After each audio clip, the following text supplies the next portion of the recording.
সংস্কৃতি যেনেদৰে উদযাপন কৰা হয় সেই পৰিৱেশত সেই সংস্কৃতিয়ে শুদ্ধ বুলি বিবেচিত হয়। আমাৰ অসমীয়া জাতিৰ আজিৰ মঞ্চৰ বা টেলিভিশ্যনৰ বিহুৰ যি পৰম্পৰা আজিৰ তাৰিখত হয়তো সিয়ে শুদ্ধ। আমি যিয়ে নকওঁ এটা কথা আমি ক'ব লাগিব যে অসমীয়া জাতিৰ পৰিচয় বিহু আৰু অসমীয়া জাতিৰ স্বাভিমান চিনাকি অসমীয়া জাতিৰ ভৱিষ্যতে হ'ল বিহু।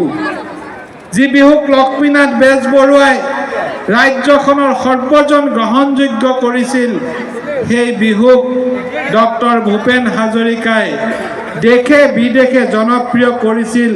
আৰু বিহুত অসমীয়া সংস্কৃতিৰ যে অভিন্ন অংগ, অসমীয়া সংস্কৃতিৰ শিপাৰ যে এটা অংগ, ভূপেন হাজৰিকাই সেই কথা দেশে বিদেশে প্ৰতিষ্ঠা কৰিছিল। আমি সকলোৱে জানো, সকলোৱে কওঁ যে বহাগ আমাৰ বাবে সংকল্প লোৱাৰ সময়।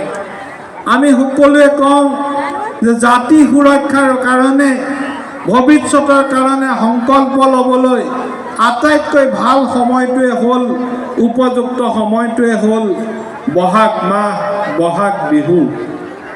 আমাৰ অসমীয়া জাতিৰ ইতিহাস যদি আমি চাওঁ, অসমে ৬টা বছৰ অসম আন্দোলনৰ জৰিয়তে ৭৯ চনৰ পৰা ৮৫